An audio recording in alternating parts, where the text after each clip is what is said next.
Hi ವೀಕ್ಷಕರೇ, ಎಲ್ಲರಿಗೂ ನಮಸ್ಕಾರ. ನೋಡಿ, ಗೃಹಲಕ್ಷ್ಮಿ ಯೋಜನೆಯ ಪ್ರತಿ ಫಲಾನುಭವಿಗಳಿಗೆ ಸರ್ಕಾರ ಒಟ್ಟಿಗೆ 3 ತಿಂಗಳ 6,000 ಹಣನ ಜಮಾ ಮಾಡ್ತಾ ಇದ್ದು, ನಿಮ್ಮ ಬ್ಯಾಂಕ್ ಖಾತೆಗೆ ಮೇ ತಿಂಗಳ ಹಣ, ಏಪ್ರಿಲ್ ತಿಂಗಳ ಹಣ ಮತ್ತು ಮಾರ್ಚ್ ತಿಂಗಳ ಹಣ ಒಟ್ಟು 3 ತಿಂಗಳ 6,000 ಹಣ ಜಮಾ ಆಗ್ತಾ ಇದೆ. ಆದರೆ ಸಾಕಷ್ಟು ಫಲಾನುಭವಿಗಳಿಗೆ ಹಣ ಕೂಡ ಕ್ಯಾನ್ಸಲ್ ಆಗ್ತಾ ಇದೆ. ನಿಮ್ಮ ಬ್ಯಾಂಕ್ ಖಾತೆಗೆ ಹಣ ಬರಬೇಕು ಅಂದರೆ ಈ ಕೂಡಲೇ ಆದಷ್ಟು ಬೇಗ ಗೃಹಲಕ್ಷ್ಮಿಗೆ ಕಡ್ಡಾಯವಾಗಿ ಮರು ಅರ್ಜಿನ ಹಾಕಿ ಮತ್ತು ಸರ್ಕಾರ ಜಾರಿಗೆ ತಂದಿರುವ ಕೆಲವು ನಿಯಮಗಳನ್ನ ಪಾಲಿಸಬೇಕು. ಅದೇ ರೀತಿ ಸರ್ಕಾರದಿಂದ ನಾಳೆ ಗುರುವಾರ ಮೇ 14ರಂದು ಕರ್ನಾಟಕದ 27 ಜಿಲ್ಲೆಗಳಿಗೆ 2 ಹಂತಗಳಲ್ಲಿ ಬೆಳಿಗ್ಗೆ 11 ಗಂಟೆಯ ನಂತರ ನಿಮ್ಮ ಬ್ಯಾಂಕ್ ಖಾತೆಗೆ 3 ತಿಂಗಳ 6,000 ಹಣನ ಸರ್ಕಾರ ಜಮಾ ಮಾಡ್ತಾ ಇದೆ ಮತ್ತು ರೇಷನ್ ಕಾರ್ಡ್ ದಾರರಿಗೂ ಕೂಡ 3 ಭರ್ಜರಿ ಗುಡ್ಡಿಸ್ನ ಕೊಟ್ಟಿದ್ದು, ಹೊಸ ರೇಷನ್ ಕಾರ್ಡ್ಗೆ ಅರ್ಜಿ ಕೂಡ ಸ್ವೀಕಾರ ಮಾಡ್ತಾ ಇದೆ. ಹಾಗಾದರೆ ಸರ್ಕಾರ ಕೊಟ್ಟಿರುವ ಮಾಹಿತಿ ಏನು ಅಂತ ತಿಳ್ಕೊಳ್ಳೋಣ. ಅದಕ್ಕಿಂತ ಮೊದಲು ನೋಡಿ ವೀಕ್ಷಕರೇ, ನೀವೇನಾದ್ರೂ ಇನ್ನೂ ಕೂಡ ನನ್ನ ಚಾನಲ್ನ ಸಬ್ಸ್ಕ್ರೈಬ್ ಆಗಿಲ್ಲ ಅಂದರೆ ದಯವಿಟ್ಟು ಪ್ರತಿಯೊಬ್ಬರು ಚಾನಲ್ನ ಸಬ್ಸ್ಕ್ರೈಬ್ ಮಾಡ್ಕೊಳ್ಳಿ, ಹಾಗೆ ವಿಡಿಯೋಗೆ ಒಂದು ಲೈಕ್ನ ಕೊಡಿ. ಹೌದು ವೀಕ್ಷಕರೇ, ಸರ್ಕಾರ ಪ್ರತಿಯೊಂದು ಗೃಹಲಕ್ಷ್ಮಿ ಯೋಜನೆಯ ಫಲಾನುಭವಿಗಳಿಗೆ ಒಟ್ಟಿಗೆ 3 ತಿಂಗಳ 6,000 ಹಣನ ಜಮಾ ಮಾಡುವುದಾಗಿ ಭರ್ಜರಿ ಗುಡ್ಡಿಸ್ನ ಕೊಟ್ಟಿದೆ.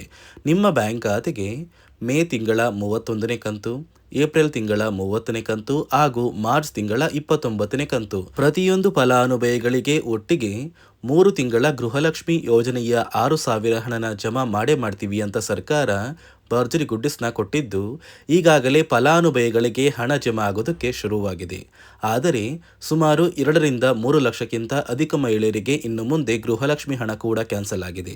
ನೀವು ಹಣ ಪಡಿಲೇಬೇಕು ಅಂದರೆ, ನಿಮ್ಮ ಬ್ಯಾಂಕ್ ಖಾತೆಗೆ ಹಣ ಜಮಾ ಆಗಬೇಕು ಅಂದರೆ ಈ ಕೂಡಲೇ ಆದಷ್ಟು ಬೇಗ ನೀವು ಮತ್ತೆ ಗೃಹಲಕ್ಷ್ಮಿಗೆ ಮರು ಅರ್ಜಿನ ಕಡ್ಡಾಯವಾಗಿ ಹಾಕಬೇಕು ಮತ್ತು ಸರ್ಕಾರ ಇನ್ನು ಮುಂದೆ ಗೃಹಲಕ್ಷ್ಮಿಗೆ ಕೆಲವು ನಿಯಮಗಳನ್ನ ಜಾರಿಗೆ ತಂದಿದ್ದು, ಪ್ರತಿ ಫಲಾನುಭವಿಗಳು ಪಾಲಿಸಲೇಬೇಕು ಅಂತ ಆದೇಶ ಕೂಡ ಕೊಟ್ಟಿದೆ.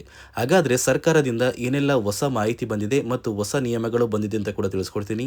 ಅದಕ್ಕಿಂತ ಮೊದಲು ನೋಡಿ ವೀಕ್ಷಕರೇ, ನಾಳೆ ಗುರುವಾರ ಮೇ 14ರಂದು ಕರ್ನಾಟಕದ 27 ಜಿಲ್ಲೆಗಳಿಗೆ 2 ಹಂತಗಳಲ್ಲಿ 3 ತಿಂಗಳ 6,000 ಹಣನ ಬೆಳಗ್ಗೆ 11 ಗಂಟೆಗೆ ಪ್ರತಿ ಫಲಾನುಭವಿಗಳಿಗೆ ಸರ್ಕಾರ ಜಮಾ ಮಾಡ್ತಾ ಇದೆ. ಮೊದಲ ಹಂತದಲ್ಲಿ ಯಾವ ಜಿಲ್ಲೆಗಳಿಗೆ ಹಣ ಬರ್ತಾ ಇದೆ ಅಂದರೆ ಬೆಂಗಳೂರು ನಗರ, ಬೆಂಗಳೂರು ಗ್ರಾಮಾಂತರ, ರಾಮನಗರ, ಚಿಕ್ಕಬಳ್ಳಾಪುರ, ಚಿತ್ರದುರ್ಗ, ದಾವಣಗೆರೆ, ಕೋಲಾರ, ಶಿವಮೊಗ್ಗ, ತುಮಕೂರು, ಚಾಮರಾಜನಗರ, ಚಿಕ್ಕಮಗಳೂರು, ದಕ್ಷಿಣ ಕನ್ನಡ, ಹಾಸನ, ಕೊಡಗು, ಮಂಡ್ಯ, ಮೈಸೂರು ಮತ್ತು ಉಡುಪಿ.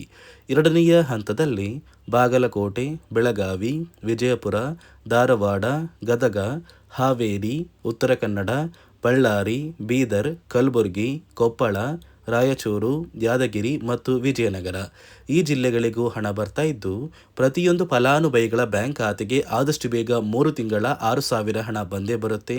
ನೀವು ಹಣ ಪಡೆಯಲೇಬೇಕು ಅಂದರೆ ಸರ್ಕಾರದಿಂದ ಕೆಲವು ನಿಯಮಗಳು ಜಾರಿಗೆ ಬಂದಿದೆ ಮತ್ತು ಕಡ್ಡಾಯವಾಗಿ ನೀವು ಗೃಹಲಕ್ಷ್ಮಿಗೆ ಇನ್ನು ಮುಂದೆ ಮರು ಅರ್ಜಿನ ಹಾಕಬೇಕು. ನಿಮ್ಮ ಬ್ಯಾಂಕ್ ಖಾತೆಗೆ ಗೃಹಲಕ್ಷ್ಮಿ ಯೋಜನೆಯ 3 ತಿಂಗಳ 6,000 ಹಣ ಜಮಾ ಆಗಬೇಕು ಅಂದರೆ ನೀವು ಆದಷ್ಟು ಬೇಗ ಗೃಹಲಕ್ಷ್ಮಿಗೆ ಮರು ಅರ್ಜಿನ ಹಾಕೋದು ಕಡ್ಡಾಯ. ಯಾವ ಕಾರಣಕ್ಕೆ ನೀವು ಮರು ಅರ್ಜಿ ಹಾಕಬೇಕು ಅಂತ ಕೂಡ ತಿಳಿಸ್ಕೊಡ್ತಾ ಇದ್ದೀನಿ. ನೋಡಿ ವೀಕ್ಷಕರೇ, ಸುಮಾರು 2ರಿಂದ 3 ಲಕ್ಷಕ್ಕಿಂತ ಅಧಿಕ ಮಹಿಳೆಯರಿಗೆ ಗೃಹಲಕ್ಷ್ಮಿ ಹಣನ ಸರ್ಕಾರ ಕ್ಯಾನ್ಸಲ್ ಮಾಡಿದೆ. ಯಾಕಂದರೆ ಈ 3 ಲಕ್ಷಕ್ಕಿಂತ ಅಧಿಕ ಫಲಾನುಭವಿಗಳ ಬ್ಯಾಂಕ್ ಖಾತೆಗೆ ಪ್ರತಿ ತಿಂಗಳು ಗೃಹಲಕ್ಷ್ಮಿ ಹಣ ಜಮಾ ಆಗ್ತಾ ಇತ್ತು. ಸುಮಾರು ಸಾಕಷ್ಟು ಫಲಾನುಭವಿಗಳು ಮರಣ ಹೊಂದಿದ್ದಾರೆ. ಆ ಮರಣ ಹೊಂದಿರುವ ಫಲಾನುಭವಿಗಳ ಒಂದು ಸಂಖ್ಯೆ 2 ಲಕ್ಷಕ್ಕಿಂತ ಜಾಸ್ತಿ ಇದೆ. ಇದೇ ಕಾರಣಕ್ಕೆ ಪ್ರತಿ ಫಲಾನುಭವಿಗಳು ಗೃಹಲಕ್ಷ್ಮಿಗೆ ಮರು ಅರ್ಜಿನ ಹಾಕಿ ನಿಮ್ಮ ಬ್ಯಾಂಕ್ ಖಾತೆಗೆ ನೀವು ಹಣ ಪಡಿಬೇಕು. ಇಲ್ಲಿ ಮರು ಅರ್ಜಿ ಹಾಕುವ ಮೂಲಕ ಸರ್ಕಾರಕ್ಕೆ ನೀವು ಇನ್ನೂ ಕೂಡ ಗೃಹಲಕ್ಷ್ಮಿ ಹಣನ ಪಡಿತಾ ಇದ್ದೀರಿ ಅಂತ ತಿಳಿದು ಬರುತ್ತೆ. ಮತ್ತು ಯಾರೆಲ್ಲ ಫಲಾನುಭವಿಗಳು ಮರು ಅರ್ಜಿನ ಹಾಕೋಲ್ಲ ಅಂತಹ ಫಲಾನುಭವಿಗಳ ಒಂದು ಹೆಸರನ್ನ ಗೃಹಲಕ್ಷ್ಮಿ ಯೋಜನೆಯ ಅರ್ಹರ ಪಟ್ಟಿಯಿಂದ ಸರ್ಕಾರ ಕ್ಯಾನ್ಸಲ್ ಮಾಡುತ್ತೆ. ಸರ್ಕಾರಕ್ಕೆ 2 ಲಕ್ಷಕ್ಕಿಂತ ಅಧಿಕ ಮಹಿಳೆಯರು ಮರಣ ಹೊಂದಿರೋದು ತಿಳಿದು ಬಂದಿದೆ. ಇದೇ ಕಾರಣಕ್ಕೆ ಈ ಮೇ ತಿಂಗಳಲ್ಲಿ ಸರ್ಕಾರದಿಂದ ನೇಮಕಗೊಂಡ ಕೆಲವು ಅಧಿಕಾರಿಗಳು ನಿಮ್ಮ ಮನೆ ಬಾಗಿಲಿಗೆ ಬಂದು ಪ್ರತಿ ಫಲಾನುಭವಿಗಳ ಒಂದು ದಾಖಲಾತಿಗಳನ್ನ ಮರುಪರಿಶೀಲನೆ ಮಾಡಿ ಮತ್ತೆ ಅರ್ಜಿನ ಹಾಕ್ಸ್ಕೊಂಡು ಹೋಗ್ತಾರೆ. ನಂತರ ನಿಮ್ಮ ಬ್ಯಾಂಕ್ ಖಾತೆಗೆ 3 ತಿಂಗಳ 6,000 ಹಣ ಬರುತ್ತೆ. ಅದೇ ರೀತಿ ಇನ್ನು ಮುಂದೆ ಪ್ರತಿ ವರ್ಷವೂ ಕೂಡ ನೀವು ವರ್ಷದ ಕೊನೆಯಲ್ಲಿ ಗೃಹಲಕ್ಷ್ಮಿಗೆ ನೀವು ಹೊಂದಿರುವ ಲೈಫ್ ಸರ್ಟಿಫಿಕೇಟ್ನ ಕೊಟ್ಟು ಅರ್ಜಿನ ಹಾಕಿದ್ರೆ ಮಾತ್ರ ಆ ಒಂದು ವರ್ಷದಲ್ಲಿ ಪ್ರತಿ ತಿಂಗಳು ಗೃಹಲಕ್ಷ್ಮಿ ಯೋಜನೆಯ 6,000 ಹಣ ಬರುತ್ತೆ. ಈಗಾಗಲೇ ಫಲಾನುಭವಿಗಳಿಗೆ ಗೃಹಲಕ್ಷ್ಮಿ ಹಣ ಜಮಾ ಆಗೋದಕ್ಕೆ ಸ್ಟಾರ್ಟ್ ಆಗಿದೆ. ಆದಷ್ಟು ಬೇಗ ನೀವು ಈ ಮೇ ತಿಂಗಳಲ್ಲಿ ಮರು ಅರ್ಜಿನ ಹಾಕಿ ಗೃಹಲಕ್ಷ್ಮಿ ಹಣನ ಪಡ್ಕೊಳ್ಳಿ. ಮತ್ತು ಸರ್ಕಾರ ಈ ಗೃಹಲಕ್ಷ್ಮಿ ಹಣಕ್ಕೆ ಕೆಲವು ನಿಯಮಗಳನ್ನ ಕೂಡ ಜಾರಿಗೆ ತಂದಿದೆ. ಅದೇ ರೀತಿ ರೇಷನ್ ಕಾರ್ಡ್ ಹೊಂದಿರುವ ಪ್ರತಿಯೊಂದು ಕಾರ್ಡ್ದಾರರಿಗೂ ಕೂಡ ಸರ್ಕಾರ 3 ಮುಖ್ಯವಾದ ಭರ್ಜರಿ ಗುಡ್ ನ್ಯೂಸ್ನ ಕೊಟ್ಟಿದ್ದು, ಮೊದಲ ಒಂದು ಗುಡ್ ನ್ಯೂಸ್ ಬಂದು ಸರ್ಕಾರ ಹೊಸ ರೇಷನ್ ಕಾರ್ಡ್ಗೆ ಅರ್ಜಿನ ಸ್ವೀಕಾರ ಮಾಡ್ತಾ ಇದೆ. ನೀವು ಕೂಡ ಹೊಸ ರೇಷನ್ ಕಾರ್ಡ್ನ ಪಡಿಬೇಕು ಅಂದರೆ ಆದಷ್ಟು ಬೇಗ ಅರ್ಜಿನ ಹಾಕಿ. ಅದೇ ರೀತಿ ಎರಡನೆಯ ಒಂದು ಗುಡ್ ನ್ಯೂಸ್ ಬಂದು ನೋಡಿ ವೀಕ್ಷಕರೇ, ನಿಮ್ಮ ಒಂದು ರೇಷನ್ ಕಾರ್ಡ್ಗೆ ಸರ್ಕಾರದಿಂದ ಈ ಮೇ ತಿಂಗಳಲ್ಲಿ 3 ತಿಂಗಳಿಗೆ ಬರುವಂತಹ 15 ರೀತಿಯ ಆಹಾರ ಪದಾರ್ಥಗಳನ್ನ ಸರ್ಕಾರ ಉಚಿತವಾಗಿ ಕೊಡ್ತಾ ಇದೆ. ಮೇ ತಿಂಗಳ ಒಂದು ರೇಷನ್ ಕಾರ್ಡ್ಗೆ ಸಿಗುವಂತಹ ಇಂದಿರಾ ಕಿಟ್, ಏಪ್ರಿಲ್ ತಿಂಗಳಿಗೆ ಸಿಗುವಂತಹ ಒಂದು ಇಂದಿರಾ ಕಿಟ್ ಮತ್ತು ಮಾರ್ಚ್ ತಿಂಗಳಿಗೆ ಸಿಗಬೇಕಾದಂಥ ಒಂದು ಇಂದಿರಾ ಕಿಟ್, ಒಟ್ಟು 3 ತಿಂಗಳ 15 ಆಹಾರ ಪದಾರ್ಥಗಳನ್ನ ಸರ್ಕಾರ ಪ್ರತಿ ಕಾರ್ಡ್ದಾರರಿಗೆ ವಿತರಣೆ ಮಾಡ್ತಾ ಇದೆ. ಮೂರನೆಯ ಒಂದು ಗುಡ್ ನ್ಯೂಸ್ ಬಂದು, ಇನ್ನು ಮುಂದೆ ನೀವು ಉಚಿತ ಅಕ್ಕಿ ಪಡಿಬೇಕು ಅಂದರೆ ಆ ಒಂದು ಬಯೋಮೆಟ್ರಿಕ್ ಮಷಿನ್ ಮೇಲೆ ಬೆರಳಿಡುವಂತಹ ಅವಶ್ಯಕತೆ ಇಲ್ಲ. ಯಾಕಂದರೆ ಇದೀಗ ಸರ್ಕಾರ ನಿಮ್ಮ ಒಂದು ಬೆರಳು ಆ ಒಂದು ಮಷಿನಲ್ಲಿ ಎಂಟ್ರಿ ಆಗಿಲ್ಲ ಅಂದರೂ ಕೂಡ ಆ ಒಂದು ಅಧಿಕಾರಿಗಳು ಪುಸ್ತಕದಲ್ಲಿ ನಿಮ್ಮ ಒಂದು ಹೆಸರನ್ನ ಬರ್ಕೊಂಡು ನಿಮ್ಮ ಕಾರ್ಡಿಗೆ ಅಕ್ಕಿನ ಕೊಡಬೇಕು ಅಂತ ಸರ್ಕಾರ ಆದೇಶ ಕೊಟ್ಟಿದ್ದು, ಈ 3 ಗುಡ್ ನ್ಯೂಸ್ನ ಪ್ರತಿಯೊಂದು ಫಲಾನುಭವಿಗಳಿಗೆ ಸರ್ಕಾರ ಕೊಡ್ತಾ ಇದೆ. ಇದರ ಜೊತೆಗೆ ನಿಮ್ಮ ಬ್ಯಾಂಕ್ ಖಾತೆಗೆ ಗೃಹಲಕ್ಷ್ಮಿ ಯೋಜನೆಯ ಹಣ ಇನ್ನು ಮುಂದೆ ಬರಬೇಕು ಅಂದರೆ 5 ರೀತಿಯ ಹೊಸ ನಿಯಮಗಳನ್ನ ನೀವು ಪಾಲಿಸಬೇಕು ಅಂತ ಸರ್ಕಾರ ಆದೇಶ ಕೊಟ್ಟಿದೆ. ಅದೇ ರೀತಿ ನೋಡಿ ಸ್ನೇಹಿತರೆ, ಈ ಬಾರಿ ಸುಮಾರು 1 ಲಕ್ಷಕ್ಕಿಂತ ಅಧಿಕ ಫಲಾನುಭವಿಗಳ ಬ್ಯಾಂಕ್ ಖಾತೆಗೆ ಸರ್ಕಾರ ಗೃಹಲಕ್ಷ್ಮಿ ಯೋಜನೆಯ ಹಣನ ಜಮಾ ಮಾಡ್ತಾ ಇಲ್ಲ. ಕಾರಣ ಏನು ಅಂದರೆ, ನಿಮ್ಮ ಬ್ಯಾಂಕ್ ಖಾತೆಗೆ ಡೆಬಿಟ್ ಮೂಲಕ ಹಣ ಜಮಾ ಮಾಡುವಂತಹ ಸಂದರ್ಭದಲ್ಲಿ ಸರ್ಕಾರ ಸಾಕಷ್ಟು ಫಲಾನುಭವಿಗಳ ಒಂದು ಬ್ಯಾಂಕ್ ಖಾತೆಗೆ ಹಣ ಜಮಾ ಮಾಡೋದನ್ನು ಕ್ಯಾನ್ಸಲ್ ಮಾಡಿದೆ.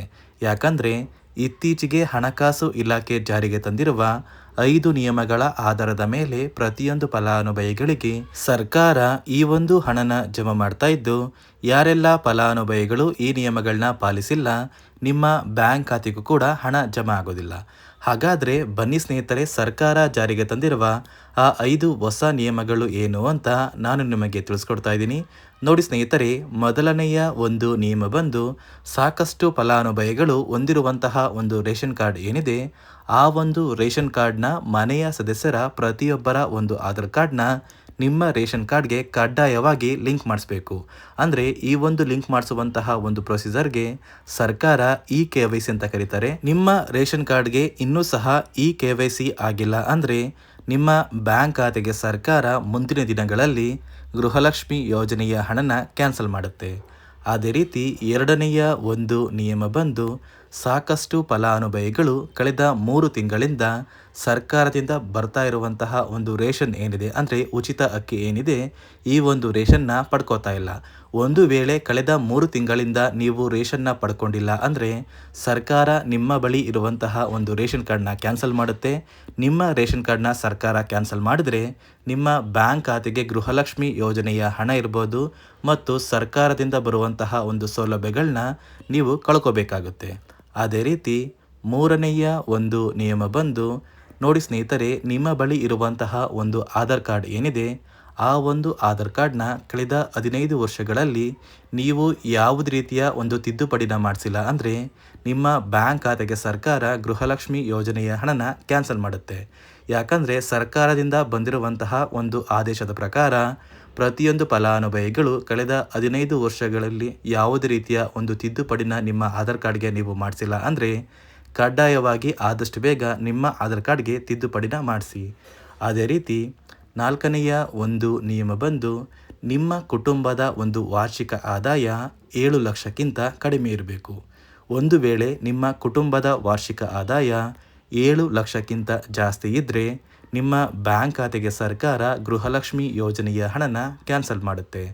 ಅದೇ ರೀತಿ ಐದನೆಯ ಒಂದು ನಿಯಮ ಬಂದು, ನಿಮ್ಮ ಕುಟುಂಬದ ಸದಸ್ಯರು ಅಥವಾ ಗೃಹಲಕ್ಷ್ಮಿ ಯೋಜನೆಯ ಫಲಾನುಭವಿಗಳು ಯಾರು ಕೂಡ ಸರ್ಕಾರಿ ನೌಕರರಾಗಿ ಕಾರ್ಯನಿರ್ವಹಿಸ್ತಾ ಇರಬಾರ್ದು.